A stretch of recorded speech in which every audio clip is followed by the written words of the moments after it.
Então, deixa eu só confirmar aqui.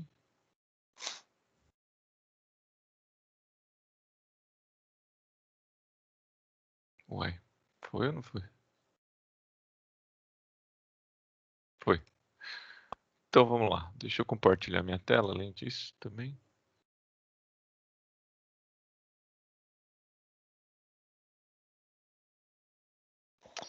Então, eu vou começar hoje pelo Teorema de Rowley, que diz o seguinte, né? E sempre no espírito do teorema, que eu vou tentar tanto enunciar o teorema quanto dar uma visão geométrica sobre a respeito destes teoremas, tá? Então, se f for contínua no intervalo AB fechado, e também eu estou adicionando a hipótese dela ser derivável em AB, e f de A é igual a f de B, então tem pelo menos um cara aí dentro do intervalo, tal que f' é igual a zero. Tá? Então, o que está dizendo isso daqui, né? Se a gente for pensar numa... A gente tem duas situações aqui que a gente pode pensar, né? Então, ixi, peraí. Sempre dá esse pau. Peraí, pessoal.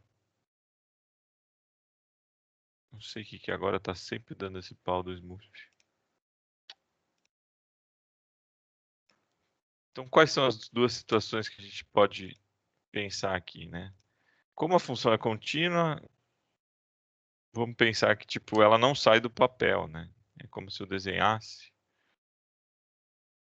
Então, o teorema de Rowley. O que eu tenho aqui, né? Duas situações. A primeira situação, vamos pensar. Assim, duas eu estou falando mais. Na verdade, são infinitas, mas dois tipos de situação que me vem à cabeça nesse teorema. Tem aqui o intervalo AB, né? Como f de A é igual a f de B, aqui sem perda de generalidade eu vou supor que é zero. Então, começa aqui e sai aqui. Tá? E aí, como a função é contínua, eu tenho que fazer algum tipo de curva aqui que ligue esse ponto a esse. Tá? E mais, o teorema me diz que a função é derivável. Tá? Então, o que o teorema, esse teorema está enunciando, está tentando evitar, a ideia de evitar, né? Coisas desse tipo, né?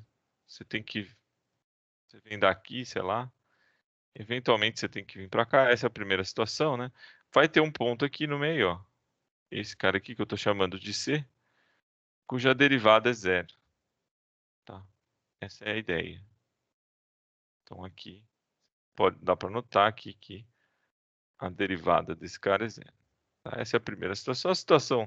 A segunda situação, na verdade, não é uma segunda situação, mas é só se ela tiver outra concavidade, né? Sei lá, uma coisa desse tipo aqui. Tem um A aqui, tem o B aqui e alguma coisa assim, né? Sei lá. E esse cara aqui tem mais ou menos, tá? Esse cara aqui tem derivada zero. Tudo bem? Então essa é a ideia do teorema. E a derivada é zero. São as duas situações. É óbvio que pode acontecer coisas mais complicadas, né? Do tipo ela ir e voltar várias vezes, né? E aí tem mais de um ponto que a derivada é zero. Mas o teorema me diz que pelo menos existe pelo menos um. Tudo bem? O que o teorema... Eu acho que a parte principal também é o que ele está tentando evitar, né? Que nem eu comentei antes. Está tentando evitar situações desse tipo aqui. Aqui eu tenho A, aqui eu tenho B. Eu não posso fazer isso aqui, né? Se ele só me exigisse que a função fosse contínua, eu poderia ter um ponto, esse daqui seria o equivalente a C, né, que ele não seria derivável aqui, né? E aí, por isso que eu preciso dessa hipótese aqui de derivabilidade. Beleza? Então essa é a ideia um pouco central aqui do teorema. Para que a gente vai usar esse teorema? Lá na frente para mostrar máximos e mínimos locais. Tá? Isso daqui é o que garante a existência de máximos e mínimos locais. Bom, Dito isto, então vamos demonstrar rapidamente. Eu vou mostrar a demonstração rápida disso, né? Para isso eu vou usar o PDF aqui mesmo, tá? Então, se f for constante em AB, bom, se for constante é fácil, né? Eu estou pensando na situação em que não tem variação. Se não tem variação, a derivada é zero para todos os pontos do intervalo, tá? Aí vamos pegar uma função que não seja constante, senão não tem graça, né? Por Weierstrass, lembra que é Weierstrass? É aquele teorema que me diz que num determinado intervalo, uma função contínua sempre tem máximo e mínimo, tá? O máximo eu vou chamar de M maiúsculo, o mínimo eu vou chamar de M minúsculo, tá? Tal que, e aqui está a condição, né? Existe um mínimo e um máximo dentro desse intervalo. Tudo bem? Bom, e x1 e x2, os valores que assumem esse máximo e mínimo estão no intervalo por construção, né? Bom, como f de A é igual a f de B, por hipótese do enunciado, né? Então um dos dois tem que valer, né? Porque eles são máximos ou mínimos locais. Então a f' de x1 é igual a zero ou f' de x2 é igual a zero. E aí eu chamo um dos dois de C.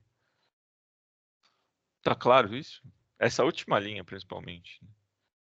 Tá claro? Porque, ó, o que pode acontecer? Ou o FA, que é igual a FB, é mínimo, e aí, em todos os casos, o máximo está interno, ou o contrário, né? Ou eles são máximos e o mínimo é interno. Por isso que um dos dois tem que ter a derivada igual a zero. E aí, portanto, existe esse C com a derivada zero. Tá? Mas a ideia que eu quero que vocês carreguem é mais essa visual aqui. Tá? Então, só para deixar bem claro depois para vocês estudarem, isso daqui está proibido, né? Teorema. Como é que eu escrevo aqui? Teorema evita situações do tipo. Tudo bem até aqui, pessoal?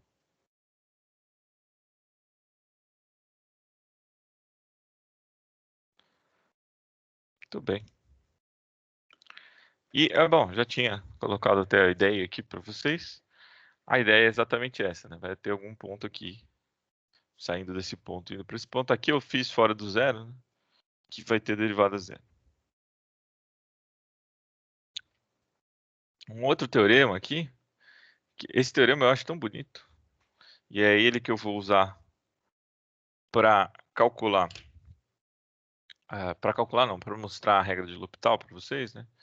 Então, se eu tenho duas funções fg contínuas em um intervalo e ambas são deriváveis no mesmo intervalo, tá? Então, existe pelo menos um C tal que vale esta relação, tá? Ou seja, f de B menos f de A vezes g' de C é igual a g de B menos g de A vezes f' de C. Tá? Ou ainda, posso reescrever isso aqui dessa maneira, né? fb menos fa sobre g de b menos ga é f' vezes g'. Para que isso é interessante? Talvez a forma mais usual desse teorema seja quando g é a função identidade, né? Porque quando g é a função identidade, né? Isso daqui vai ficar b menos a e a derivada da identidade é 1. Tá? Então, deixa eu copiar essa identidade aqui. Então, teu coxi.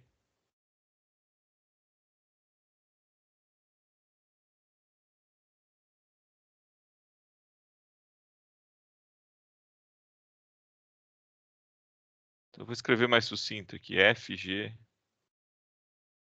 são contínuas.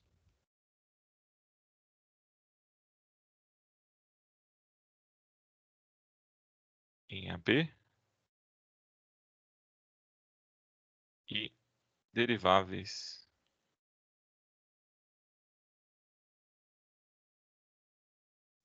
em AB aberto. Tá? Então, existe C em AB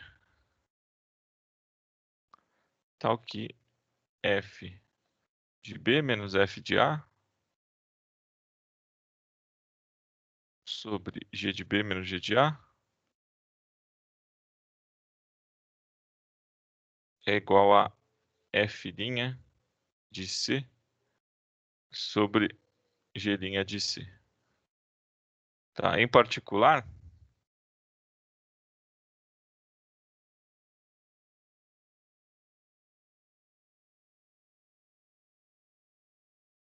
se G de x é igual a x, então a gente tem o teorema do valor médio. Então, F de B menos F de A sobre B menos A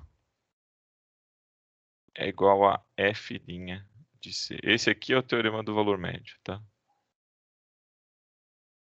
Então, eu acho que o Guidorizi não faz assim, tá? Ele começa fazendo o teorema do valor médio, demonstra Cauchy e fala depois no final, olha, o teorema do valor médio é uma particularidade do teorema de Cauchy. Como é uma particularidade, eu já vou fazer o de Cauchy, né? E aí a gente ganha o teorema do valor médio. O teorema do valor médio, o que ele está dizendo para a gente, né? Existe algum cara aqui dentro do intervalo AB, se a função f é contínua e derivável, né? Que a secante é igual à derivada. Né? Então, pensando na ideia do TVM,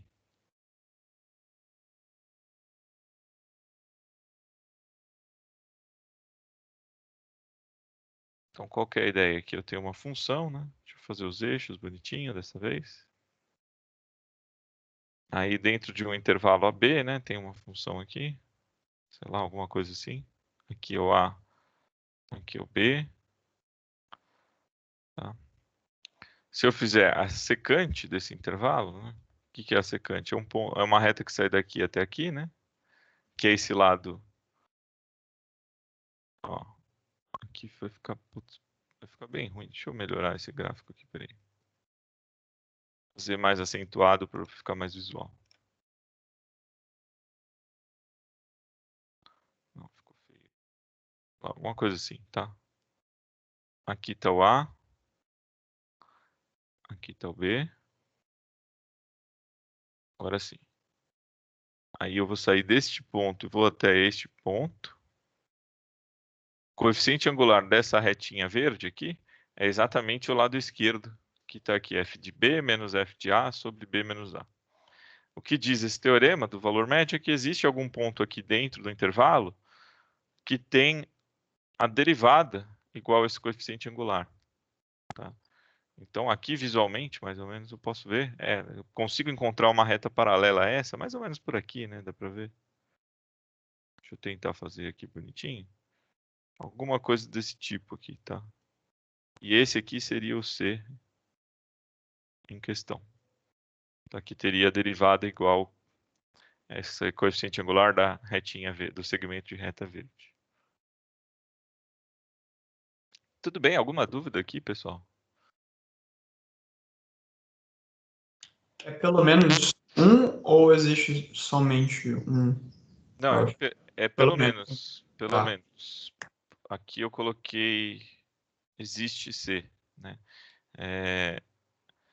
Porque o que pode acontecer, sei lá, a função ser meio maluca e ela ter várias dobrinhas aqui. E aí tem várias retas vários pontos que tem a coeficiente angular igual a secante. Beleza. Beleza? Então, esse teorema aqui, ele é bastante usado em análise para provar outras coisas. Em particular, quando eu for falar lá de pontos mínimo e máximo, eu vou usar o TVM, tá? Mas ele também é usado para um monte de coisa. Em micro, eu lembro de usar bastante isso para algumas demonstrações que vocês vão ver no mestrado ano que vem. Micro 1 usa bastante o TVM, tá? Tem a generalização disso para funções de mais de uma variável. Mas aí a gente fala mais para frente disso. Tá, então vamos provar Cauchy, né? Como eu falei, o Cauchy eu só vou provar para chegar no TVM, né? Porque se eu assumir G igual a identidade, eu caio no TVM. Então, e além disso, o Cauchy também é útil, porque olhando essa equação aqui, o que dá a ideia, né? O que é L'Hopital? L'Hopital é exatamente uma ideia de tipo, tá dando uma determinação entre a função, se eu derivar, o limite não se altera, né? O que é esse lado esquerdo? Quando eu jogar b para a, limite de b tendendo a a, isso daqui vai ser exatamente o que eu estou querendo, né? Vai ser próximo da derivada. E é isso que vai... Por isso que Cauchy vai me ajudar a provar L'Hopital. Tá? Essa identidade vai me ajudar a provar L'Hopital. Aqui, o lado esquerdo está pronto, né? É a derivada de um sobre a derivada do outro. Beleza? Vamos lá. Então, para provar Cauchy, na verdade, é só você reconstruir para cair no teorema de Rowley, né? Por isso que eu dou esses dois teoremas na mesma aula, porque eu uso um no outro, né? Então, se eu construir uma função h, que é dada exatamente, como eu quero provar essa identidade 1, que é equivalente à identidade 2, eu vou construir uma função, né, que é muito parecida com essa identidade. Então, é f de b menos f de a, tudo isso vezes g, menos g de b menos g de a, tudo isso vezes f de g, né? Nota que se eu derivar essa função h é exatamente, e aplicar no ponto C, é exatamente o que eu tenho aqui, né? Então eu construí uma função h que vai me ajudar. Ela é contínua por construção, porque ela é composição de funções contínuas, e ela é derivável por construção também, afinal g e f são deriváveis. E além disso, nota que h de a é igual a h de b, né? Se eu colocar aqui, é só fazer essa conta, né? Se eu colocar h de a, vai ficar f de b menos f de a, g de b menos g de a, f de a. E se eu colocar b aqui, fica g de b aqui, f de b aqui, você faz a conta e você mostra que os dois são iguais. Tá? Não é difícil ver isso. Bom, o que eu estou falando? Estou exatamente construir as condições do teorema de Rowley, né?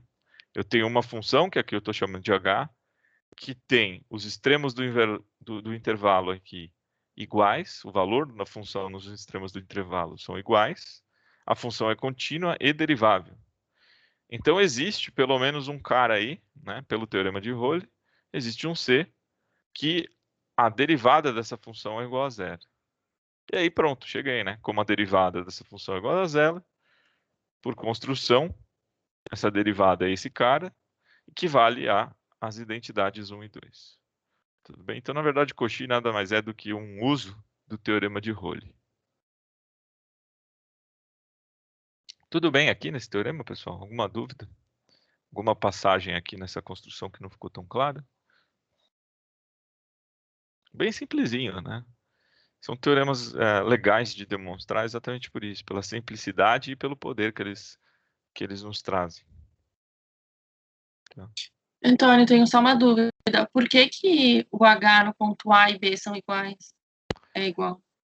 É basicamente porque, se você colocar aqui G de... Deixa eu fazer essa conta, eu acho que é mais fácil. Ó, se eu fizer o H de A, isso aqui, vou colocar, onde aparecer X, eu coloco A. Então, vai dar F de B menos F de A.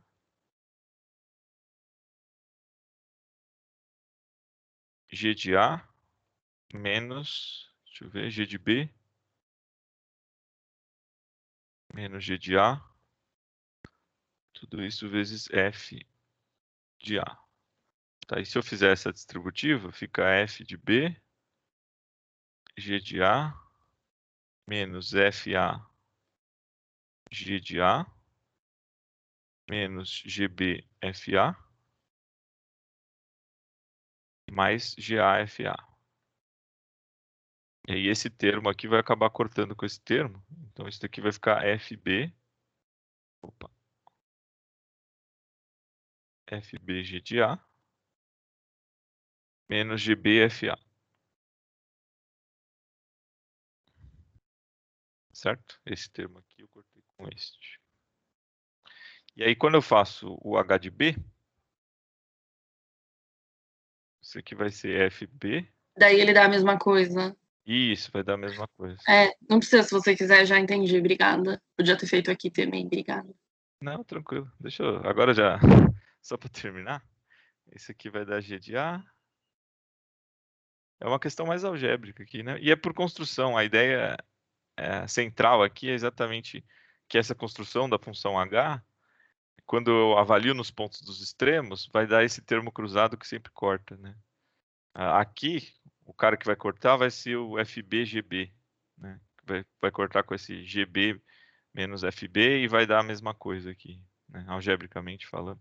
Vai sobrar um menos FA-GB, que é esse cara aqui, que aqui está ao contrário, e aqui vai sobrar o GA-FB. Tá? Só fica ao contrário a ordem que eles aparecem, né? Então aqui fica menos FA-GB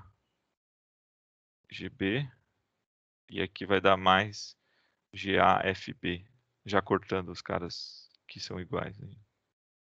Tá? E é por isso que esse é igual a esse. É meio que o truquezinho pela construção da função. Tá? Mas ficou mais claro fazendo a conta? Sim, sim, obrigada. Nada.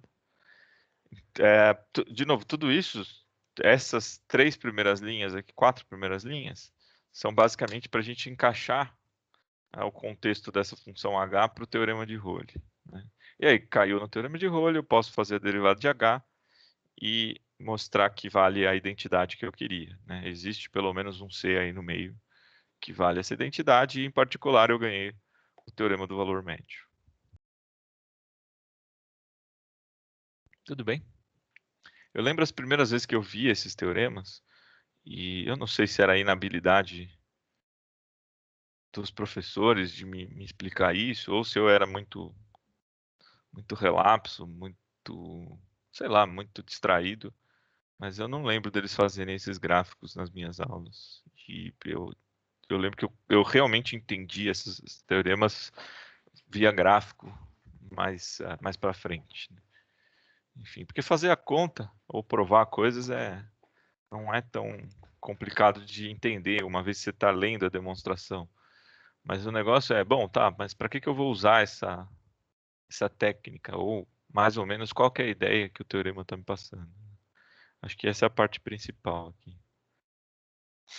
Bom, TVM, que nem eu falei, é só você usar g de x igual a x, já antecipei esse fato, né? E a ideia do TVM, aqui eu tentei fazer um desenho com mais de um, acho que é a sua pergunta, inclusive, Edu, aqui, né? Então, aqui eu fiz um desenho com 3 caras que têm a mesma inclinação do que o segmento de reta AB. É que ficou meio ruim, ficou meio apagado aqui, mas eu acho que deu para entender aqui.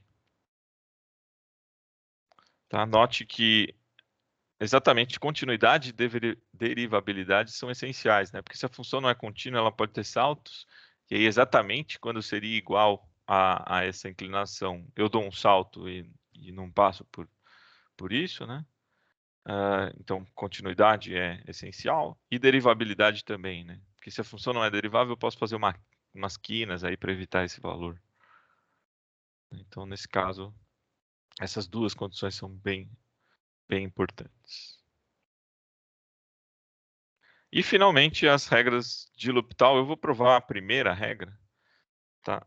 E a segunda regra é equivalente à demonstração da primeira. Tá? Então, a gente vem usando, inclusive, essa regra bastante. Tá? O que diz essa regra? Né? Eu tenho um F e uma G definidas no intervalo AB. Aqui é a parte mais formal da regra de L'Hopital. Né? Tal que F de A, G de A é igual a G de A, que é igual a zero. Tá? Então, estou impondo... Aqui é uma questão mais técnica. Tá? E G de X é diferente de zero para todo cara aqui dentro do intervalo. Isso daqui é para você conseguir definir a divisão, né? Porque se tiver um cara que é zero aqui, eu não sei dividir por zero. Né? Então, se f e g forem diferenciáveis, e, de novo, a derivada tem que ser diferente, porque senão deu ruim, né? A gente não sabe.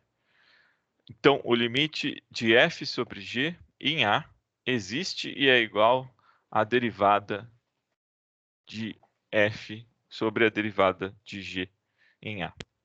Ou, escrito de outra forma, o limite de x tendendo a de f de x sobre g de x é igual a f' sobre g' e no ponto A. Tá? Que é exatamente o que a gente vinha falando em termos, ou vem fazendo em termos de L'Hopital, né?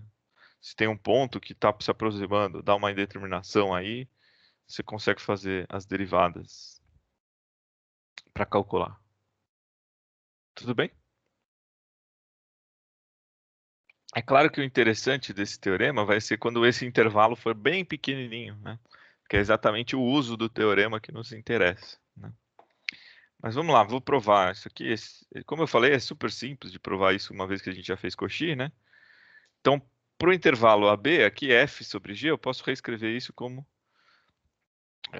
sendo... Peraí, o que eu fiz aqui? Como o f de A e o g de A é igual a zero, eu posso tirar. É um truquezinho. Essa hipótese aqui também está entrando aqui, né? F de x menos f de A, g de x menos g de A, né? E aí eu divido em cima e embaixo por x menos A e x menos A. E aí quando eu tomar o limite, né, eu tenho exatamente a definição das razões das derivadas aqui, né? Lembra que o limite do quociente é o quociente das derivadas, quociente dos limites, né? Se tiver tudo bem definidinho. Tudo bem? Então, o que a gente quer calcular nesse teorema, na verdade, ou usando esse teorema, é os limites não diferenciáveis no ponto, né? Então, generalizando essa primeira regra de L'Hopital, aí sim vem como a gente usa o L'Hopital, tá? E aqui eu coloquei uma referência um pouco diferente, que foi o livro que eu achei melhor em termos de demonstração, que é o livro do Bartle e Sherbert de análise, tá? Na seção 6.3 tem aí a demonstração disso, né? Então, mas é bem parecido com o anterior, né? Então eu tenho um intervalo AB aqui, onde as funções são diferenciáveis, e eu estou supondo que a derivada da g é diferente de zero. Além disso, estou supondo que os dois limites aqui são zero, então aqui já está mais com o nosso jeitão da regra de L'Hopital, né? Ó, aqui. A gente tem uma determinação do tipo zero sobre zero, né? Então, este limite aqui da função, né? Vai estar dando zero sobre zero aqui. Isso daqui é igual ao limite da razão das derivadas, tá? Se esse limite da direita aqui existir. Tudo bem? Então, o uso do L'Hopital a gente já vinha fazendo, né? Deu zero sobre zero, deriva em cima, deriva embaixo, né?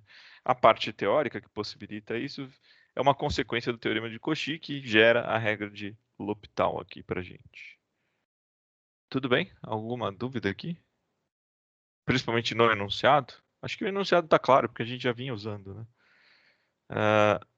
Eu acho que eu não coloquei aqui, mas também serve para... A segunda regra é quando eu coloco infinito, tá? Infinito sobre infinito também vale L'Hopital, tá? Então serve para os dois tipos de determinação, zero sobre zero, ou mais ou menos infinito sobre mais ou menos infinito. Tá? Que foi o que eu coloquei aqui, ó. Observação também vale para L real, e se for menos ou mais infinito também vale. Mas aí com relação ao L aqui, tá? Bom, então tomando alfa e beta, aqui já é a demonstração, eu vou usar Cauchy, né? Que aqui eu chamei pelo teorema do valor médio de Cauchy, que é o teorema anterior, né? Eu vou usar no meio do teorema aqui para mostrar.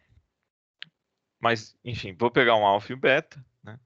Como a derivada é sempre diferente de zero para esse intervalo, então dentro aqui, né, eu sempre tenho que g de beta é diferente de g de alfa. Por que isso? Implicação do teorema de Rowley. O que está falando esse cara aqui, né? O teorema de Rowley me diz o quê? Que vai ter algum ponto lá que a derivada é zero, né? Então eu estou escolhendo dois caras aqui diferentes, exatamente para ter funções diferentes e conseguir calcular essa razão aqui entre fb menos f alfa, f beta menos f alfa, g beta menos g alfa, tá? Bom, pelo teorema do valor médio, existe um U tal que vai valer isso aqui, né? Então, f beta menos f alfa, agora sim eu estou incluindo o teorema de Cauchy, né? E aí é só você aplicar o limite, né? Então você pega um L pertencente a R, dado um epsilon positivo, existe um cara aí, né? Que aqui eu estou chamando de... Que letra é? C isso aqui? Está bem apagadinho aqui. Está bem apagadinho. Tá errado aqui, eu acho que é U aqui, tá? Existe um U? É U aqui, tá, pessoal? Tal que L menos epsilon. Eu estou encaixando isso daqui, né? De dentro da função. Tá? E aí, como isso é igual a isso, também existe esse cara aqui entre L epsilon e L mais epsilon. L menos epsilon, L mais epsilon. Tá? Eu estou basicamente mostrando que os limites, esse limite aqui, convergem para a mesma coisa. Tá? E como epsilon é arbitrário, pronto, o resultado está aí. O que me interessa é que isso daqui é uma consequência aqui do teorema de Cauchy, né? Então, se tiver 0 sobre 0, infinito, e aqui é a segunda regra, deixa eu mostrar para vocês. Aqui é a parte do mais ou menos infinito sobre mais ou menos infinito, né? Então também eu consigo usar a mesma regra. Tudo bem? Alguma dúvida aqui, pessoal? Então, como eu falei, né? E aqui tem alguns exemplos, vamos mostrar. Eu acho que essa é a parte que mais me interessa, né? Parte dos exemplos de uso de L'Hopital. A gente já vinha usando, eu acho, ao longo das aulas. Eu tentei evitar no máximo que eu pudesse, mas aqui é interessante a gente usar, né? Finalmente a prática, né? Então, por exemplo, ln de x sobre x, né? ln de x sobre x daria, quando x tende a infinito, dá infinito sobre infinito, né? E aí, usando o L'Hopital, posso derivar o ln, que dá 1 sobre x, e posso derivar o x, que dá 1, né? E agora sim, este limite de 1 sobre x, quando x vai infinito, vai a 0. Tá? O que isso daqui está... Como é que é uma interpretação entre razões que vão a 0? Como é que eu posso interpretar isso? Posso interpretar que o ln vai para infinito, mas vai para infinito de maneira mais devagar do que o polinômio x. Tá? Então, x está ganhando aqui em termos de velocidade. Daqui a pouco eu vou fazer um bem interessante. Outra coisa aqui também, esse aqui é mais complicado, eu vou fazer no bloco de notas. Deixa eu copiar esse 2. Então, exemplo é o limite de x tendendo a 0, ln de x ao quadrado mais x mais 1 sobre e de x menos 1. Então, se vocês notarem, isso daqui dá quanto, pessoal? Isso daqui vai dar, o denominador dá 1 aqui, né? Quando x vai a 0, 1 menos 1, 0. E aqui também, né? Porque vai zerar esse termo, vai ficar ln de 1, que é 0. Fica 0 sobre 0, né? Então, isso daqui por L'Hopital, e eu, em geral, eu vou usar essa notação aqui, tá? Para indicar que eu estou usando L'Hopital nessa passagem, tá? Então, de x tendendo a 0, fica a derivada disso aqui, né? Então, fica 1 sobre x quadrado mais x mais 1, vezes, é uma regra da cadeia, 2x mais 1. Tudo isso sobre e de x. Tá? Então, deixa eu só rearranjar esses termos. Então, limite de x tendendo a 0, de 2x mais 1, sobre, fazer assim, ó, x ao quadrado mais x mais 1, vezes e de x.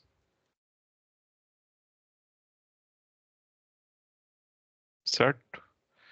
E aí, quanto que vai dar isso? Agora, eu não tenho mais uma determinação, né? Porque aqui, quando eu jogar para 0, vai dar 1 no numerador e vai dar 1 no denominador também. Então, esse cara vai para 1. Tudo bem, tá aqui. Alguma dúvida aqui, pessoal? Então, esse é um exemplo 2. Um outro exemplo que eu gosto de fazer, que é interessante, né?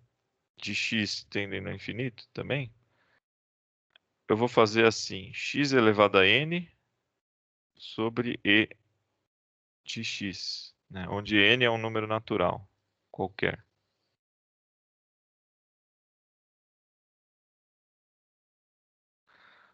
Bom, se vocês notarem aqui, vai ficar sempre infinito sobre infinito, né?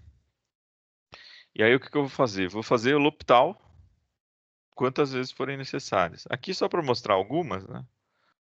Eu vou fazer x tendendo a infinito. O que acontece no denominador? Nunca muda, né? Sempre vai dar e de x. Tá, e aqui não, aqui vai ficar n, x elevado a n menos 1, né? E aí, se eu fizer depois de n vezes o L'Hopital, né?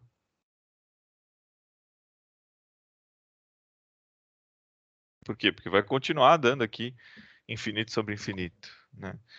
Depois de várias vezes que eu vou cair esse n menos 1, papapá, papapá, aqui vai ficar n fatorial, né? Até ficar x elevado a 0, né? Então vai ficar n fatorial sobre e de x, porque e de x derivado n vezes continua dando nx, né?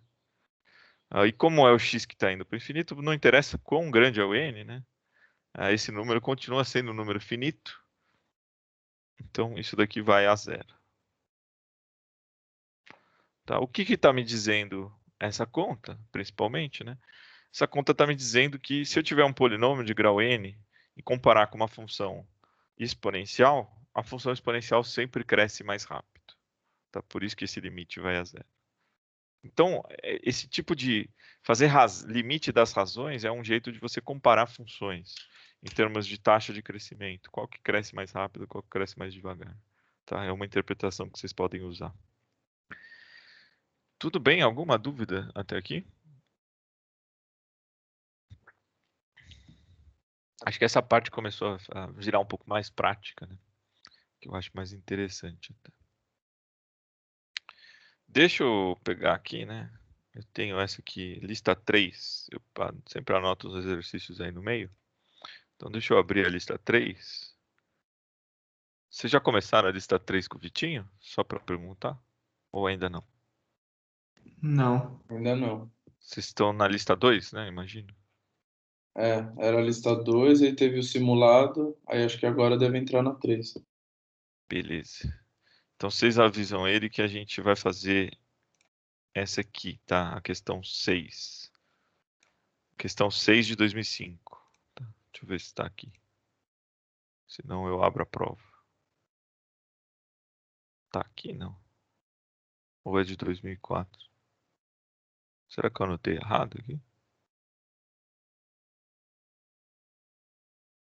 Uai. Acho que eu anotei errado, hein? Peraí. 2005, 6. Não era esse não que eu queria fazer, não. Deixa eu ver se eu acho rapidinho aqui. Era um que tinha uns limitinhos já, bonitinho.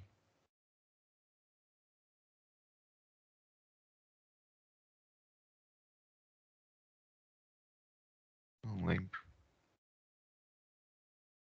Não era esse, não era esse. Será que eu certamente anotei errado. Será que era esse aqui? 2004? Também não. Isso que dá, eu não...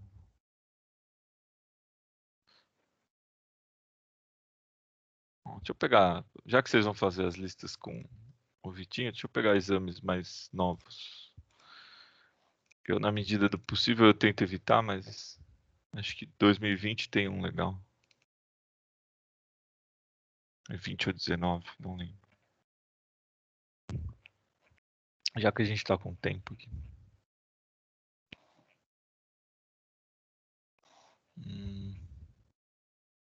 É 19.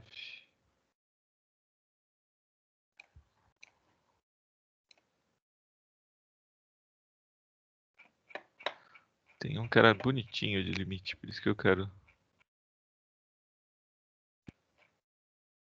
Ah, aqui. Esse aqui eu já cheguei... Era esse aqui, tá vendo? 19,5.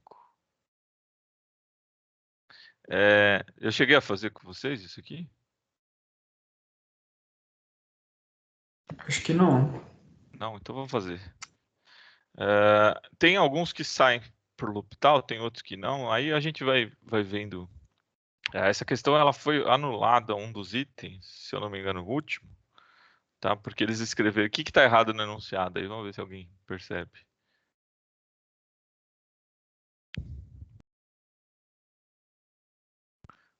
Tem alguma coisa errada no enunciado?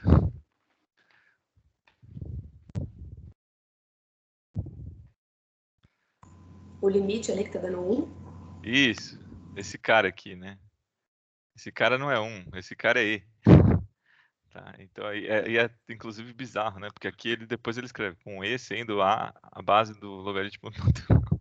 Eu ia falar também que A tem que ser positivo, né? Não, também. Também tem isso. Mas eu acho que nesse caso, no caso do último item, que a gente vai usar o limite fundamental do E, né? Isso aqui, eles acabaram anulando. Embora eu acho que.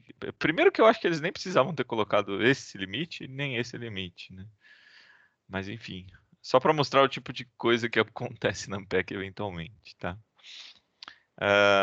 Eu sei lá. Acho que essa questão é tão simples que eu ficaria meio puto dos caras anularem isso aqui, porque eu, sei lá, é fácil de acertar isso aqui, né? Mas enfim. Vamos lá, vamos fazer isso aqui. Deixa eu copiar os limites. Vou copiar a questão para cá, né?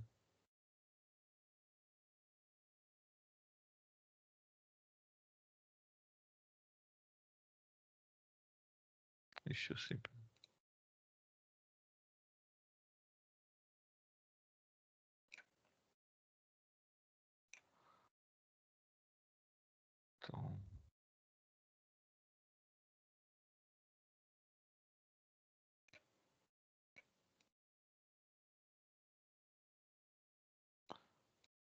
Então, o primeiro deles, né? Esse aqui. X menos seno de 3x, x mais 2 seno de 2x, né? Esse aqui dá para fazer de vários jeitos, né? Para mostrar se é ou não 2/3. No espírito da aula de hoje, eu vou fazer por L'Hopital. Tá? Então, o zero. Né? Porque o que está acontecendo aqui? Fica 0 sobre 0. Né? Então, eu posso usar o L'Hopital. Então, o limite de x tendendo a 0. Aqui eu já vou aplicar o L'Hopital, tá? Então, fica 1 menos derivada do seno cosseno de 3x vezes 3, que é a regra da cadeia aqui, né? Sobre 1 mais cosseno de 2x vezes 2. Tudo bem? Então, isso daqui vai dar limite de x tendendo a 0. Nem precisa, eu já vou aplicar o limite, acho que é mais fácil, né? Cosseno de 0 vai dar 1. Então, aqui vai ficar 1 menos 3 em cima. E embaixo fica 1 mais 2. Né? Então, isso daqui vai dar menos 2/3, é isso? Então, estava diferente o sinal aqui. Se eu não errei conta, tá? Esse sinal aqui estava diferente. Tudo bem? Outro jeito que dá para fazer é fazer isso via duas substituições. Mas aí toma muito tempo.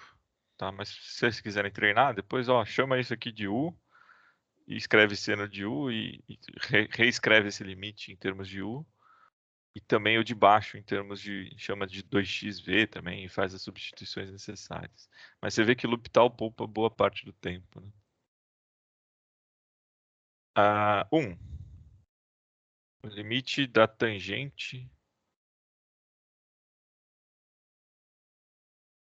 Tá, eu não gosto de escrever tanto, tá? Eu gosto de escrever assim, mas tanto faz. Então, quanto que dá isso aqui, né? A priori, se você colocar o 0, né? Ficaria 0 sobre 0 também. É parecido com o L'Hopital. Tá? Tem dois jeitos de resolver isso aqui, né? Eu acho que os dois são equivalentemente rápidos. Um deles é ou fazer a derivada da tangente, a derivada de x, né? Como a gente já fez isso, a gente já sabe que a derivada da tangente é 1 sobre cosseno ao quadrado, ou secante ao quadrado, né? Então, só no espírito de fazer L'Hopital na aula de hoje, né? Então, isso aqui dá 1 sobre cosseno ao quadrado de x sobre 1. Né? E aí, quando vai para 0, esse cara vai para 1. Então dá 1 mesmo. Tá? Um outro jeito é escrever a tangente como seno sobre cosseno. E aí, seno de x sobre x é o limite fundamental. E aí, também dá para mostrar que vai a 1. Tudo bem isso aqui? O 2 agora é seno de x menos seno de a. Essa aqui é a mais bestinha, na verdade. Mas vamos lá. De x tendendo a a, seno de x menos seno de a sobre x menos a. Quanto que dá isso aqui, pessoal? A própria fórmula da derivada, né? Isso, é a definição da derivada. Então dá cosseno de a mesmo. Nem precisava fazer conta isso aqui. Tá, mas se você tiver na dúvida, não lembrar da definição da derivada, você vai acabar fazendo o quê, né? Você vai acabar fazendo L'Hopital, né? Aí quando você fizer a derivada em cima vai dar cosseno e a derivada embaixo vai dar 1. Né? E no fim das contas dá a mesma coisa. Tá? Mas se você lembrar que é a própria definição, pronto, não precisa nem fazer conta. Esse aqui, 3, né? 5x menos 2x sobre x. Se eu não me engano, está com o sinal trocado aqui. É ln de 5 menos ln de 2, vai dar o resultado. Mas vamos fazer. Então, deixa eu copiar ele aqui. É o limite de x tendendo a 0. De 5 elevado a x menos 2 elevado a x sobre x. De novo, você pode fazer ou por L'Hopital isso aqui, né? Ou reescrevendo esse limite em 2 limites distintos, tá? Tanto faz. Eu não sei o que vocês preferem. Acho que eu vou fazer sem usar L'Hopital. Vou fazer dos dois jeitos, vai.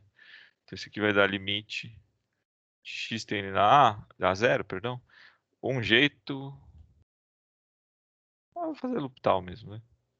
L'Hopital eu acho que é mais rápido. Então, 5x, derivado de 5x, né? Isso daqui vai dar 5x vezes ln de 5 menos 2x vezes ln de 2. Tudo isso sobre 1. Tá? E aí, quando eu aplico o limite, vai dar ln de 5 menos ln de 2. Tá? Então está ao contrário aqui. Então é falso.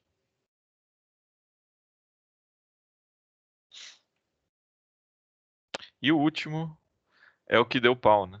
O último deu pau por causa do enunciado, né? Mas enfim, como a gente sabe que isso daqui é E, né? Isso daqui seria aqueles limites lá anteriores que eu mostrei para vocês, né? Limite de x tendendo a infinito de 1 mais 1 sobre 2 x elevado a x. Né? Lembra que se eu tenho um a aqui, né? Que no caso aqui o a está sendo representado pelo meio, isso aqui é e elevado a a, né? Que no caso vai dar e elevado a meio. Isso aqui que é inclusive a resposta que está aqui. Então seria verdadeiro, mas foi anulado por causa do enunciado. Vocês lembram desse limite aqui? Tudo bem?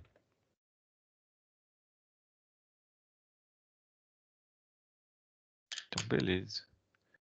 Acho que era isso aqui que eu tinha para falar com relação ao L'Hopital e limite. Você vê que normalmente eles cobram coisas desse tipo. Tá? L'Hopital é uma ferramenta bem prática, principalmente, por exemplo, nesse primeiro aqui, dá para ver que ele é bem mais rápido de ser feito por L'Hopital. Né? Então é uma ferramenta bastante útil. Pessoal, acho que eu vou fazer um intervalo agora. Tá? Vou fazer uns 10 minutinhos. Então eu volto 10h50 aí.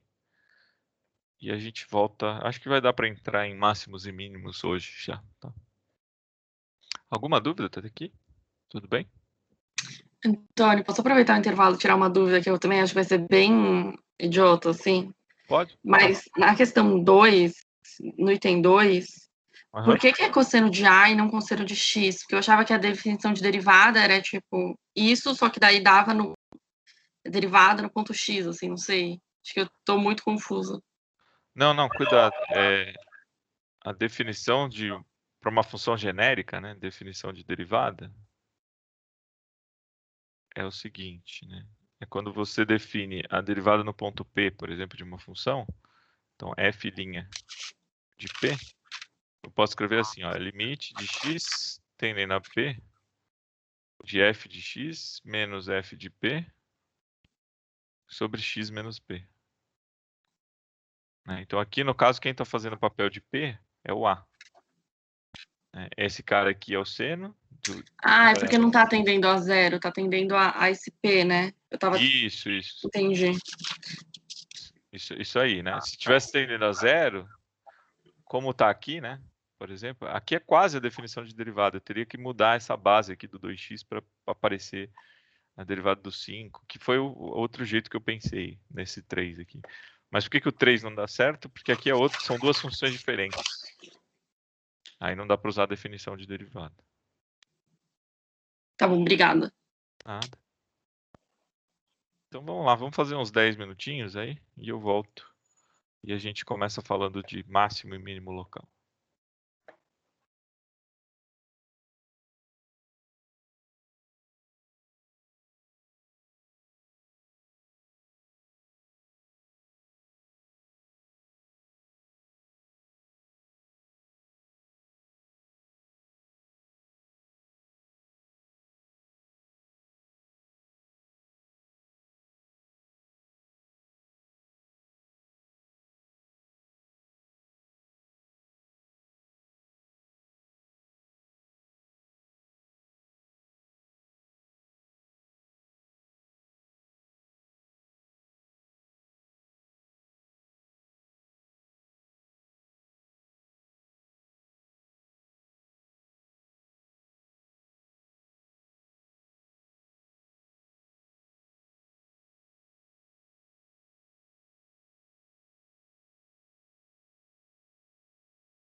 Vamos lá, pessoal.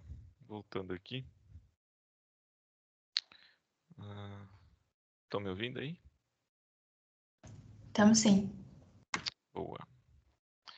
Então, achei que não ia dar tempo de entrar nisso hoje, mas como a gente está indo bem, não sei se é...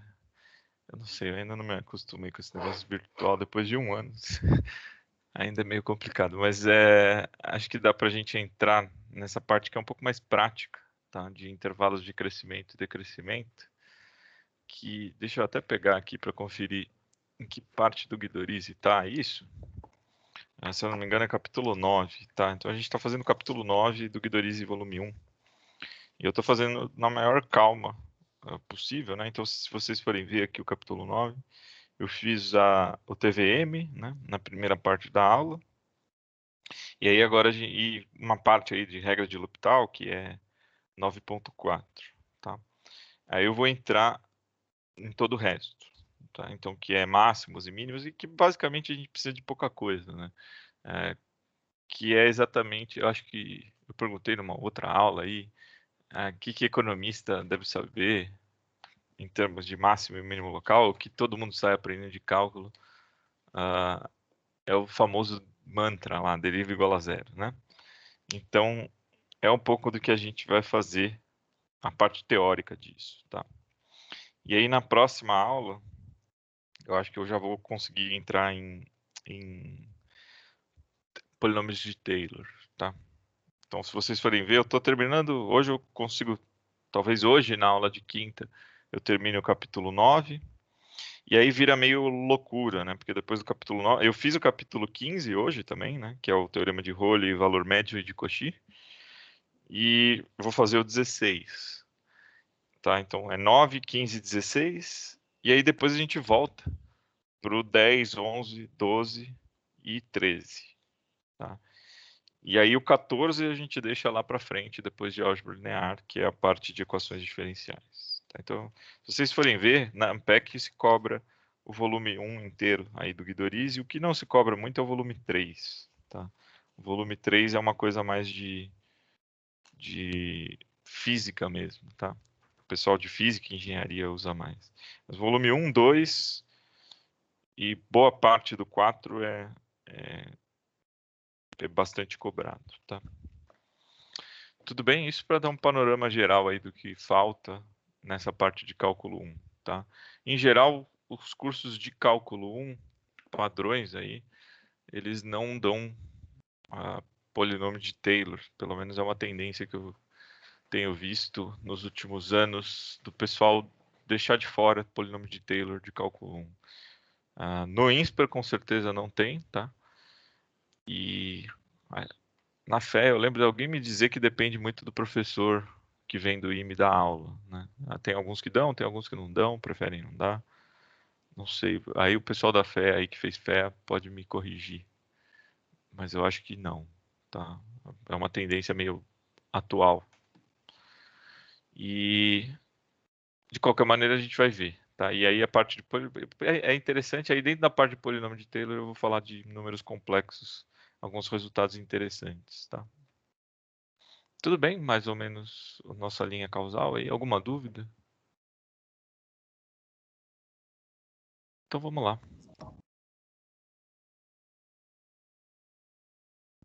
Então, compartilhando de novo, o que eu vou fazer é exatamente, usando os teoremas que a gente viu na primeira parte da aula, citar que esse teorema aqui de crescimento e decrescimento de funções, eles são consequências do teorema de Rowley, tá?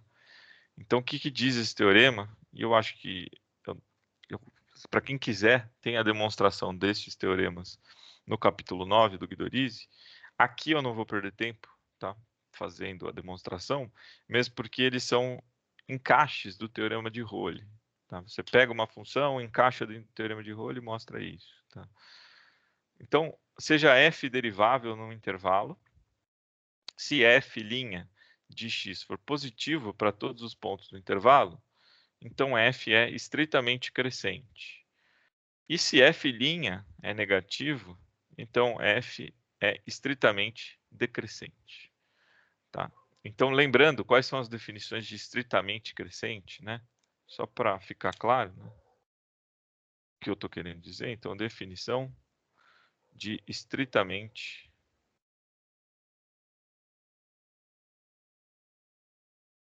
decrescente aqui, tá? Ou qual que é o primeiro? Peraí. O primeiro é crescente. Vamos fazer crescente, aí a decrescente é só mudar o sinal, tá? Então, estritamente crescente. Então, uma função estritamente crescente no intervalo, né? Se x1 é maior que x2, então f de x1 é maior do que f de x2. Tá? Então, basicamente, é para qualquer x1 e x2 dentro de um intervalo e onde a função está definida. Então, se eu tenho um valor maior que o outro, o valor da função também vai ser maior que o 2 aqui, tá? Essa é a definição. E aí o que diz esse teorema é, ó, se a derivada é positiva, significa que eu estou no intervalo aí que a função é estritamente crescente, tá? E isso daqui vocês viram em cálculo 1, eu imagino, né? E a ideia é que o coeficiente angular ele está positivo, o que indica um crescimento da função. E nesse segundo caso, como o coeficiente angular é negativo, indica um decrescimento aí da função. Tá? Exemplos, eu mostro um monte de exemplo, né, aqui para mostrar decrescimento e crescimento de funções, né? Eu vou usar esses exemplos daqui a pouquinho para esboço de gráfico, tá? Então, E de x, ln de x e x vezes ln de x são exemplos bastante bacanas para a gente esboçar gráfico, mas eu vou daqui a pouquinho eu faço esses exemplos, tá? Por quê? Porque aí vem o segundo teorema que possibilita a gente fazer a base teórica de esboço de gráficos, né? Que é concavidade e pontos de inflexão. Então agora eu estou olhando a segunda derivada, né? Então, se a segunda derivada é positivo em um determinado intervalo, a função f tem concavidade para cima, ou seja, ela é convexa. E se for negativo, ela é côncava nesse intervalo. Tá? Então, esse é o segundo ponto que eu gostaria que vocês lembrassem, né? Uma coisa que eu não citei aqui em cima, né? E se a derivada for zero? Bom, aí a gente está exatamente na condição do teorema de Rowley e é o que a gente vai chamar de ponto crítico, tá?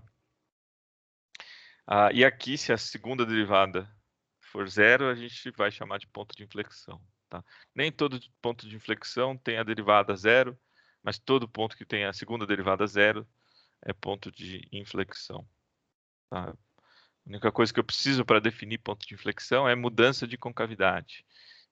E aí a função pode ser um negócio assim, né? Pode ter, só fazendo o esboço, ele é assim, e aí aqui ele faz assim. Opa, assim não, tem que ser assim, né? Assim, ela tem uma mudança de concavidade, esse cara é um ponto de inflexão, mas ele não tem a segunda derivada zero, por quê? Porque tem uma quina aqui. Tá? Mas se a função for derivável até segunda ordem, aí as coisas são equivalentes. Tudo bem? Vamos mostrar. Bom, e aqui exatamente, né? Ponto de inflexão, seja f uma função e p um cara do domínio. Disse que p é ponto de inflexão de f se existirem aí um intervalo AB, né? Tal que f tenha duas concavidades distintas. Um pouquinho à direita, um pouquinho à esquerda de p ele tem uma concavidade, um pouquinho à direita ele tem outra concavidade, né? E exatamente o que eu tinha comentado, né? Se f for derivável até segunda ordem, então isso significa que a segunda derivada ser igual a zero é necessário para ele ser ponto de inflexão. Tudo bem? Tá claro isso aqui? Eu gosto de mostrar isso porque tem que ter o cuidado teórico aqui de... normalmente o pessoal decora, né? Segunda derivada igual a zero é ponto de inflexão. Isso é verdade, mas isso não implica que todo ponto de inflexão tem segunda derivada igual a zero. Tá? Tem alguns que não tem derivada. Tá? E por fim, estou definindo o ponto crítico como sendo os pontos cuja primeira derivada é igual a zero. Alguma dúvida aqui? né? Então, de novo, todas essas definições eu imagino que vocês já conheçam, já sejam familiares, e eu estou passando um pouco rápido para a gente aplicar isso na construção de gráficos de funções. Tá? E isso daqui é uma coisa que costuma cair, isso e o próximo, máximos e mínimos, costuma cair bastante na Unpack. Tá? Perguntas a respeito, te dá uma função, pergunta quantas raízes tem, quantos pontos de máximo tem, coisas desse tipo, num determinado intervalo. Né? São coisas simples de serem cobradas. Máximos e mínimos. Né? Então, o que é definição de ponto máximo? Cuidado que não envolve derivada, a definição. Né? Então, sejam f uma função, A é um aberto dentro do domínio e P é um cara que está no aberto. Disse que f de P é o valor máximo desse A, né? Se para qualquer cara em A, o f de P é maior do que qualquer f de X aqui dentro desse A. Tá? E o mínimo é o contrário, o f de P é o menor de todo mundo. Uma definição bem natural, né? Para máximos e mínimos globais, você assume A igual ao domínio, né? E locais, você só precisa de um intervalinho aberto, né, em torno do ponto P. Tudo bem? Em geral, a gente vai estudar isso daqui, né? E os globais, e a gente vai estudar pelo comportamento da função, esboço de gráfico, coisas desse tipo. Tá? Teorema. Sejam f uma função, c um ponto interior, a um intervalo i, tal que c é máximo ou mínimo local. Então, se a derivada desse ponto existe, ela é igual a zero. Tá?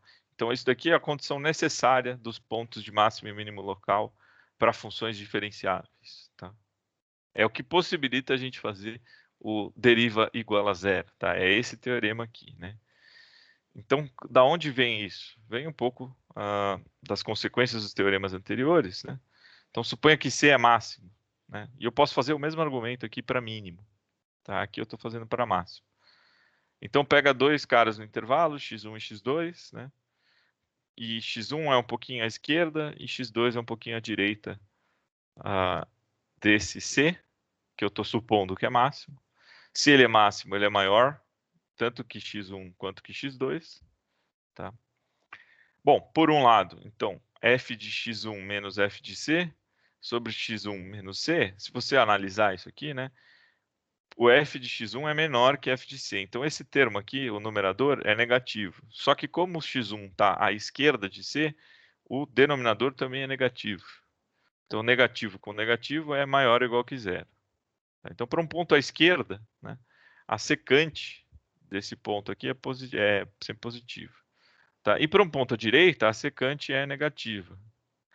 Tá? O que eu vou fazer? Agora eu vou tomar o limite. Né? Se eu tomar o limite de x1 e x2 tendendo a esse c, isso daqui vai ser exatamente a derivada, que por um lado tem que ser maior ou igual que zero, por essa construção, e por outro tem que ser menor ou igual que zero.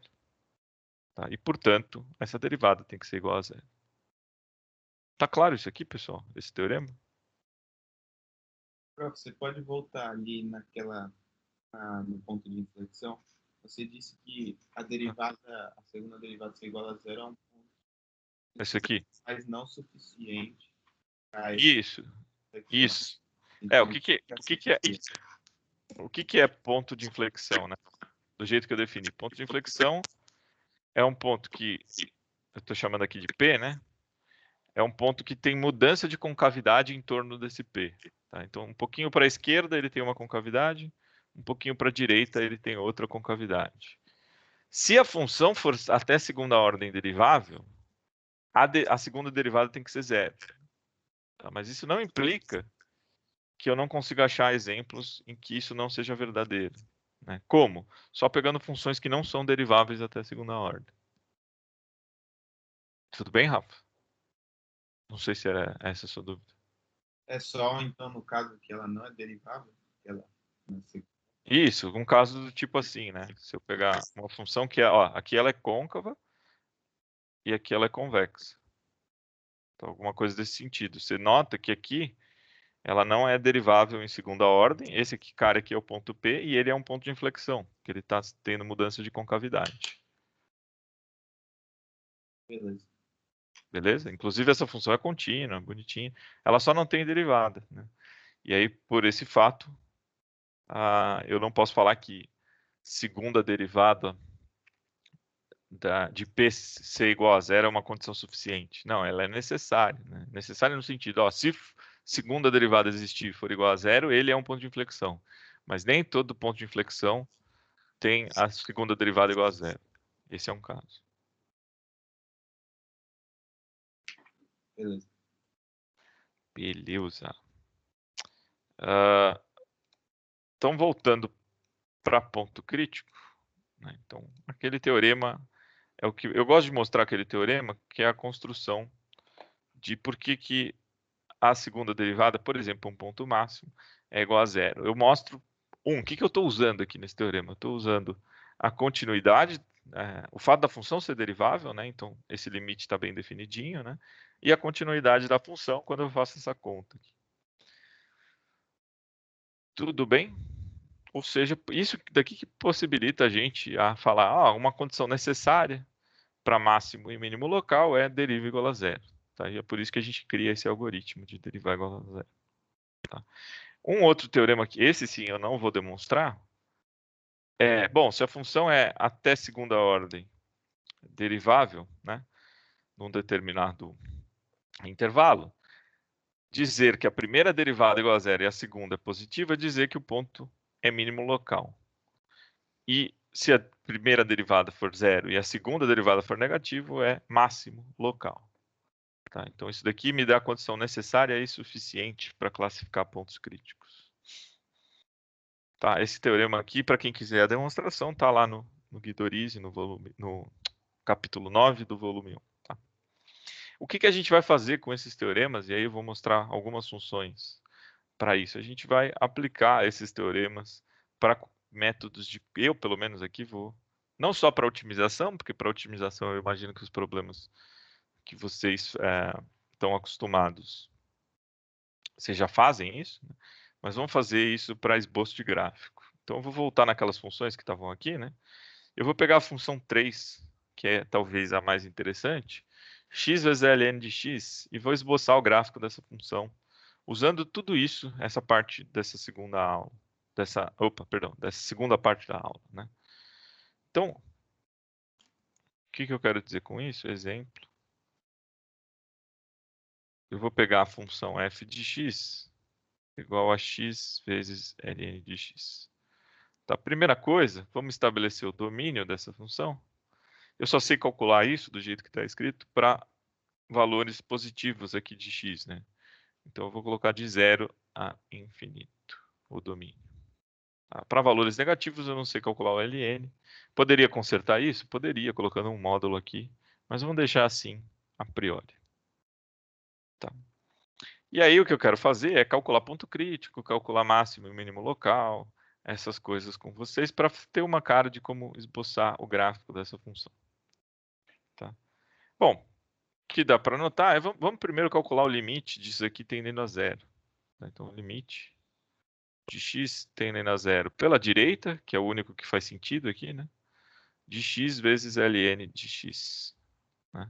Se você notar, isso daqui está dando 0 vezes menos infinito. ln vai para menos infinito quando x vai a zero.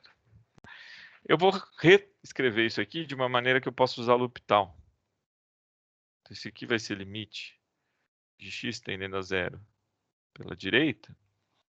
Eu vou deixar o ln em cima e vou escrever 1 sobre x embaixo. Tá? E dessa maneira, olha só o que aconteceu. Vai ficar infinito sobre infinito. E eu consigo usar o L'Hopital. Então, usando o L'Hopital, ficou limite de x tendendo a zero pela direita, de 1 sobre x, que é a derivada do ln, sobre... A derivada de 1 sobre x é menos 1 sobre x quadrado. Tudo bem? E aí, isso daqui, então, vai dar limite de menos x, né? Esse menos 1 sobre x quadrado pode passar para cima como menos x quadrado, né? E vai cortar esse 1x daqui com esse x, e vai ficar limite de menos x quando x tende a zero, pela direita. Tá? E então, isso daqui vai a zero. Esse é o primeiro elemento. Então eu sei que a função sai do zero aí, se eu pensar aí em termos gráficos. Aí a segunda coisa que eu vou fazer, vamos derivar essa função numa regra do produto para ver intervalos de crescimento e decrescimento dessa função. Então, se eu derivar isso, né, vai dar 1 mais ln de x, 1 vezes ln de x, perdão, mais x vezes 1 sobre x, regra do produto. Isso aqui vai dar ln de x mais 1. Tá? Se você notar, quais são os pontos críticos, né? Então aqui vamos anotar pontos, ou ponto crítico, né, no caso. Ponto crítico é o ponto cuja derivada é zero. Né? Derivando isso, igualando a zero, eu tenho que é o ponto em que o ln é igual a menos 1. E isso significa quando que o ln é menos 1, quando x é 1 sobre e. Ou e a menos 1, tanto faz. Então esse é meu ponto crítico. Tudo bem? Daqui a pouco a gente vai classificar para ver se ele é máximo ou mínimo local. Tá, o que acontece à esquerda dele e à direita dele, para a gente saber se essa função é maior ou menor, né? Bom, à direita, para valores maiores do que 1 sobre e, o que está acontecendo aqui? Essa derivada vai ser positiva. Né? Então, qual que é a conclusão que eu tenho? Que a derivada é positiva se x for maior do que 1 sobre e, e ela é negativa se x estiver entre 0 e 1 sobre e. Tá? Ou seja, ela é crescente para valores maiores do que esse e ela é decrescente para valores menores. Tudo bem? Então aqui é crescente.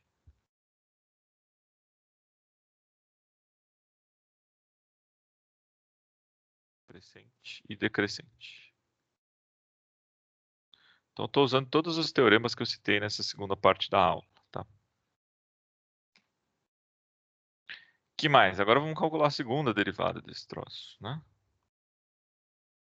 Segunda derivada dessa função. Bom, essa é mais simples, é 1 sobre x. E como o x, o domínio da minha função é sempre positivo, né? Esse cara é sempre positivo. Ou seja, a função é globalmente convexa. Né?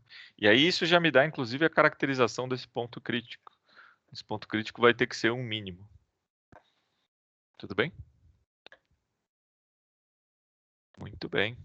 Tá, então, o que a gente está concluindo? A gente já consegue até fazer um esboço gráfico dessa função, né? Última coisa que falta é o limite de x tendendo ao infinito da função x vezes ln de x. Né? Esse aqui não é difícil ver, né? Vai ficar infinito vezes infinito, que é infinito. Tá? E aí, se eu juntar todas essas informações, deixa eu dar um zoom out, né? Aqui. Todas essas informações, eu sei onde ela é crescente, ela é decrescente, ela é sempre convexa, e esse ponto crítico a gente sabe que é mínimo agora, né? Então, deixa eu escrever aqui, ele é um mínimo. Agora eu consigo esboçar o gráfico dessa função. Então, se eu tiver que esboçar um gráfico dessa função,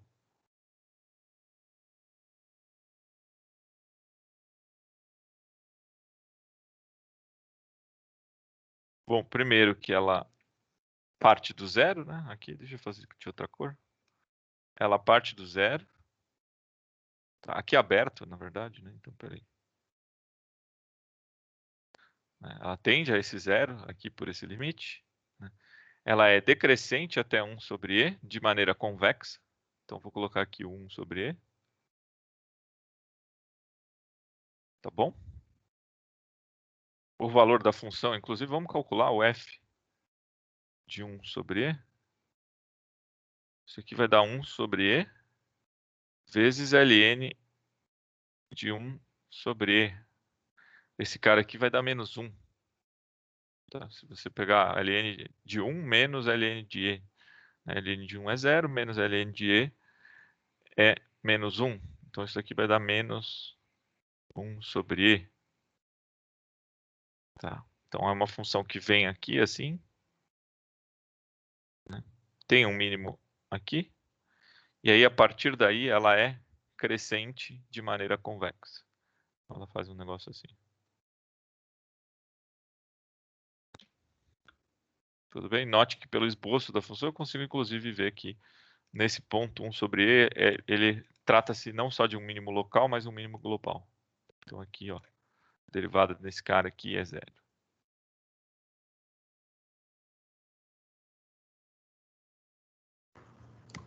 A gente só chegou nessa conclusão aí que ele é mínimo global porque a gente viu ou foi por algum cálculo da derivada aí? Da segunda, da primeira? Você pode concluir via derivada, né? Que como ele é um ponto crítico e a função é globalmente convexa, Ah, entendi. aí eu posso afirmar que é ponto de mínimo global. Beleza. Tá? Principalmente porque a função é contínua para todo. Além disso, porque a função é contínua em todo o seu intervalo, né? Eventualmente ela podia ter esse comportamento e ter pulos aqui, mas essa função não acontece. Tudo bem, Edu? Ô, professor, Tranquilo. Fala, em Tim. que ponto que essa função vai ser 0 quando ela for cruzar ali? As raízes a gente pode calcular. Eu não fiz, né? Peraí, vamos ver. Esse cara aqui que você está me perguntando, né? Então vamos ver. Isso. X vezes ln de x. Isso daqui zero, né? Eu vou supor que x é diferente de zero, né? Por quê? Porque se x fosse zero, a gente estaria nesse ponto, né? Então isso significa que o ln de x tem que ser igual a zero. E aí o ln de x é igual a zero quando? Né? Quando ele passa pelo 1 aqui. Isso aqui implica que x é igual a 1. Tudo bem? Aham. Então esse é o ponto aqui que vai cruzar, vai ser a raiz, né? E se vocês forem ver, o que eu fui fazendo mentalmente aqui é seguindo o roteirinho, que tem um roteirinho bem similar no Guidorize. Deixa eu até ver a página. Ele bota uns 6 ou 7 pontos para vocês irem fazendo o esboço de gráfico. Tá? Que é basicamente esse roteirinho, ó, faz a primeira derivada, faz a segunda derivada, faz os limites em pontos de descontinuidade e, por fim, vocês têm todos os elementos para conseguir esboçar o gráfico. Tá? Deixa eu ver até, cadê? Tá aqui, ó, na seção 9.5, tá? São itens que vão de A até F. Então eu vou colocar na tela. Mas é basicamente explicitar domínio, determinar intervalos de crescimento e decrescimento via aqui, primeira derivada. Aí, segunda derivada, para estudar concavidade e pontos de inflexão. Calcular limites laterais nos casos de descontinuidade e extremos. E calcular limite do mais e menos infinito. E determinar, que foi o que o Thiago me perguntou, determinar as raízes, que é o último ponto aí do estudo de gráficos de funções. Tudo bem até aqui? Alguma dúvida?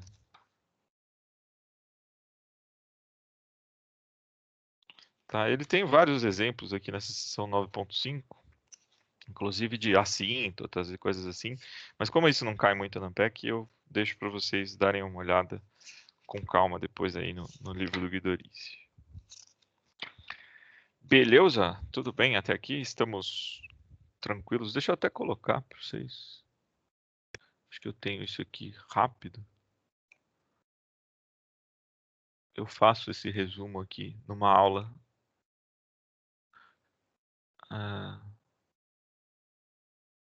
Cadê? Tá aqui. É isso aqui que aparece lá no Guidorize, tá? Então esses são os passos para vocês esboçarem gráfico, né? Então, 1, determinação do domínio. 2, determinação das intersecções com os eixos, ou seja, raízes, né? 3, determinar intervalos de crescimento e decrescimento, possíveis máximos e mínimos. 4, determinação de intervalos, onde a função é côncava para baixo ou para cima e pontos de inflexão. Determinação de limite nos extremos do domínio e possíveis assíntotas. E determinação dos limites laterais nas descontinuidades. Tá? Isso, de novo, seria uma forma de vocês visualizarem gráficos de funções. O que a Ampec faz, em geral, não é cobrar gráficos, mas cobrar elementos que, se vocês souberem esboçar gráficos, ajudam, né? coisas desse tipo. Tudo bem? Alguma dúvida aqui, pessoal? Deixa eu ver se eu esqueci de alguma coisa. Acho que eu vou fazer mais um só, tá? E aí a gente termina hoje, um pouco mais cedo. Eu vou fazer um gráfico de uma função que eu particularmente gosto bastante. E vocês espero que reconheçam rapidamente essa função. Então, vou fazer aqui do lado.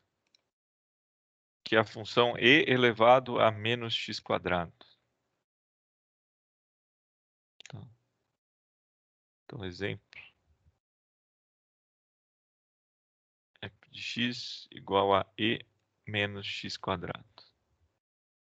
Tá? Se eu pegar essa função aqui, né, vocês notam que o domínio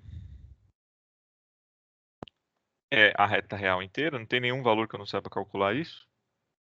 Tá? E aí vamos começar os limites que eu preciso tomar cuidado.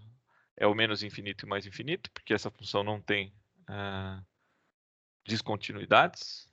Tá? Então, o limite de x tendendo a mais infinito ou a menos infinito,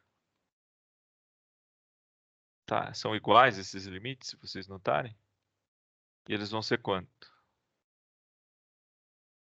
Né? Se você notar o expoente aqui, tanto faz se for mais ou menos infinito por causa desse quadrado aqui. Né? Um número muito grande ao quadrado é a mesma coisa que um número negativo muito grande ao quadrado. Né? E esse menos aqui que vai dar a toada. Né? Então, isso daqui é como se fosse e elevado a menos um número muito grande, ou seja, é 1 sobre e elevado a um número muito grande, que isso daqui tende a zero. Tá? Nos dois casos. Então, essa função ela vem de zero e vai para zero, no menos e no mais infinito. Aí vamos fazer as derivadas para ver intervalos de crescimento e decrescimento, eventuais pontos críticos. Se vocês notarem a derivada disso aqui, derivada exponencial é exponencial, vezes a derivada do expoente dá menos 2x. Tá? Portanto, o que a gente tem? Que o ponto crítico dessa função é o ponto zero. Oi? Antônio, posso te interromper rapidinho para você voltar uma questão no limite? Me perdi um pouco nos sinais.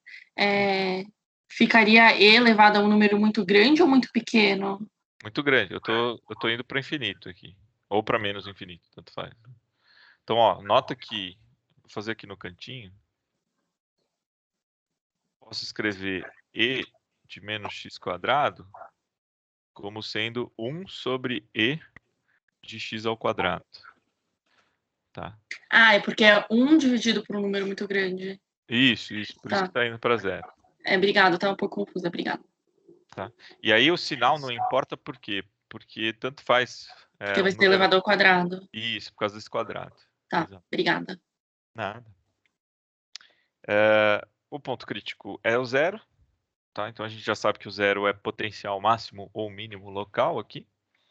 E além disso, o que dá para perceber pela derivada aqui em torno do zero? Né? Para números negativos, essa derivada é positiva. E para números positivos, essa derivada é negativa. Tá? Então eu vou escrever isso. Então, a derivada é positiva se x estiver no intervalo de menos infinito até zero. E ela é negativa se x estiver no intervalo de zero a mais infinito. Tá? Ou seja, ela é crescente antes do zero e decrescente depois do zero. Isso, por si só, já indicaria que esse cara é um ponto de máximo. Tá? Mas de qualquer jeito, eu vou fazer a segunda derivada. Tá? Para eventual... A segunda derivada eu vou fazer para pegar os pontos de inflexão. Se eu fizer a segunda derivada aqui tem que tomar cuidado porque é uma regra do produto com uma cadeia. Né? Então isso daqui é derivada da primeira, então vai ficar e de menos x quadrado vezes menos 2x vezes menos 2x, que é esse cara aqui. Né? Então os dois primeiros termos são a derivada de e de menos x quadrado, e esse termo aqui eu só estou copiando esse termo, mais e de menos x quadrado vezes a derivada de menos 2x, que é menos 2. Então essa aqui é a segunda derivada. que dá para fazer? Dá para colocar menos 2 e de menos x quadrado em evidência. Tá? Então, do primeiro termo aqui vai sobrar um menos 2x vezes x. Então, vai dar menos 2x quadrado. Se eu não me engano, é isso. E desse termo aqui vai sobrar 1, mais 1. Tudo bem? Isso aqui eu estou fazendo exatamente para ver a análise de sinal daqui a pouco desse termo. Porque esse termo aqui, ó, e de menos x quadrado é sempre positivo. Exponencial de qualquer coisa é sempre positivo. Tá? E tem um menos aqui, então esse termo como um todo é negativo. E aí, o que vai determinar sinal, no fim das contas, é esse cara aqui. Né? Esse cara aqui vai ser, dependendo se ele for negativo ou positivo, a interação com esse sinal vai me dar a conta. Deixa eu até passar esse cara aqui para dentro, né? Então vai ficar assim, ó. 2x quadrado menos 1. Tá? E agora sim, esse cara aqui vai determinar sinal. Tudo bem? Então, quando que a segunda derivada é zero, para achar os pontos de inflexão, essa segunda derivada é zero quando x for igual a mais ou menos raiz de meio. Né? Tudo bem isso aqui? É só igualar esse termo a zero e resolver a equação. Então eu tenho dois pontos, um negativo e um positivo de inflexão. E se vocês notarem, pelo fato disso aqui ser um polinômio de segundo grau, né, com concavidade para cima, se você tiver entre esses dois termos, né, você tem esse valor aqui dentro do cochete vai ser negativo, e se for fora desses dois termos, deixa eu resumir isso que eu estou falando. Né? O sinal da segunda derivada vai ser o seguinte: ele vai ser negativo para x entre as raízes aqui, entre menos raiz de meio e raiz de meio, e ele vai ser positivo para x indo de menos infinito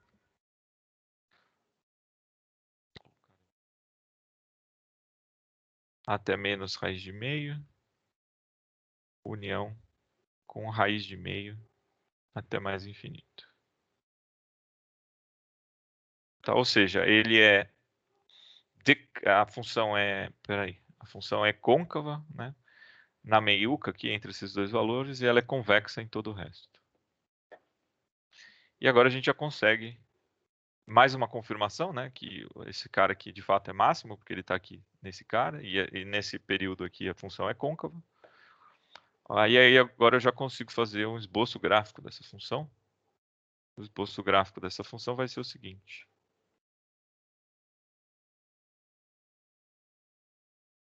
Então, se eu colocar aqui o eixo f de x, nota que não tem raiz, né? Essa função nunca se anula. X, ela é um negócio que parece assim, ó. Eu vou tentar fazer no máximo do meu capricho aqui. Já comecei bem, né? Vem aqui, ela faz um troço assim, e vem aqui, e ela é simétrica aqui, tá?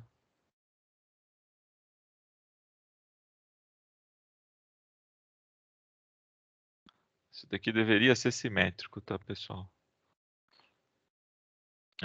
Mais ou menos aqui tá a inflexão, tá? Que é menos raiz de meio. E aqui, ó, tá a raiz de meio. Esse cara aqui é o ponto máximo. Aí, essa é a cara dessa função. Vocês já viram isso antes? Um gráfico parecido com isso aqui? Em algum lugar? Da distribuição normal, estatística? Isso, exato. Então, essa daqui é a funçãozinha que dá, que gera a distribuição normal, tá? E de menos x quadrado. Na segunda parte do curso, a gente vai fazer a integral dessa função de menos infinito a mais infinito. Se vocês fizerem dessa aqui, se eu não me engano, é da raiz de 2π. Tá? que aí não vai possibilitar ser uma função de densidade de probabilidade, porque tem que dar 1 essa integral. Então, para renormalizar isso daqui para dar 1, você renormaliza isso daqui para bater, para ser uma função de distribuição de probabilidade, né? Se vocês lembrarem, né, a normal padrão,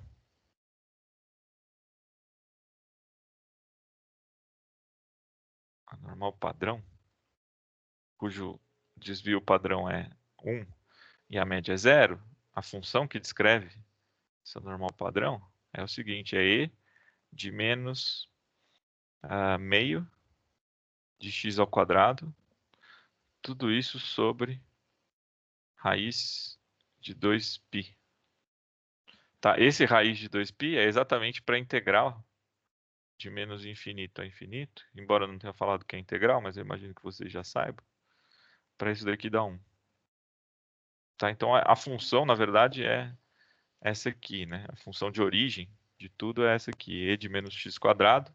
Aí a gente só renormaliza ela para a integral da 1. Tudo bem? Alguma dúvida disso aqui? Eu gosto de fazer esse paralelo entre cálculo e as outras disciplinas, para vocês irem vendo que as coisas são todas integradas, né? Eu lembro que todo mundo que faz estatística, todo mundo que vem me perguntar, o que eu preciso saber para estatística? Cara, aprende cálculo direito, porque daí as coisas ficam mais fáceis. Você faz integrais duplas, aí as coisas ficam facinhas. Mas tudo bem, alguma dúvida neste último exemplo aqui? Alguma coisa que eu fiz muito rápido ou está tudo tranquilo? Professor, só uma dúvida. Oi. Ali na segunda derivada, a passagem que você passou o menos 2 para dentro do parênteses, eu só não entendi para onde ele foi. Daqui para cá? Não, desse menos 2 que multiplica e elevado a menos x quadrado para outra. Faltou um 2 aqui. Tem um 2 aqui. Eu não passei o 2 não, eu passei o menos só. Tá bom. Obrigado, Gabi. O 2 fica aqui mesmo. Não, eu só queria pegar o menos para cá para dentro para analisar o sinal desse cochete. Você tá certo. Agora, ainda bem que você me arrumou, porque agora tá bonitinho isso aqui. Tudo bem? Alguma dúvida final? Muito bem. Então eu vou encerrar por aqui hoje, tá, pessoal? Próxima aula de quinta, eu vou fazer mais exercícios, tá? E aí na segunda parte da aula eu acho que eu começo o polinômio de Taylor. Tá? Eu vou pensar ainda, mas acho que eu vou pensar em fazer um comecinho, pelo menos, de aula de exercícios. É isso, pessoal. Obrigada, Antônio.